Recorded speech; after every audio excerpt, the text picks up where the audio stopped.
27 March মনোনয়নপত্র জমা দেবেন পশ্চিম ত্রিপুরা লোকসভা আসনের ইন্ডিয়া জোটের প্রার্থী আশিস কুমার সাহা।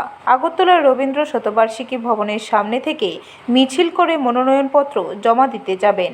উপস্থিত থাকবেন সর্বভারতীয় কংগ্রেস নেতৃত্ব কানাইয়া কুমার। মঙ্গলবার প্রদেশ কংগ্রেস ভবনে সাংবাদিক সম্মেলন করে এই সংবাদ জানান কংগ্রেস বিধায়ক সুদীপ রায় বর্মন। এটা তো প্রশাসনের ব্যাপার।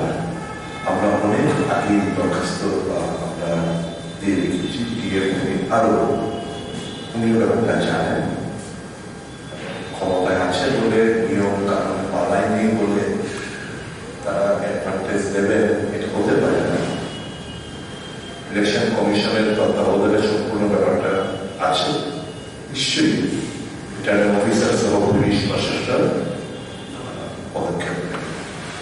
আমরা জানি, আমরা যখন জমা দিয়েছি বহু আগে, তখন কোনো দল এই জায়গায় অ্যাসেম্বল করবেন বলে কোন দরখাস্ত ছিল না।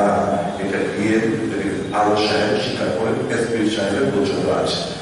আমরাও যখন জমায়েত হচ্ছি আগামীকাল, এটা আমরা জানি বিশ্ব ভারতীয় জনতা পার্টির এরা নিশ্চয় মনোনয়ন পত্র দেবে। ব্যুরো রিপোর্ট, খবর ত্রিপুরা।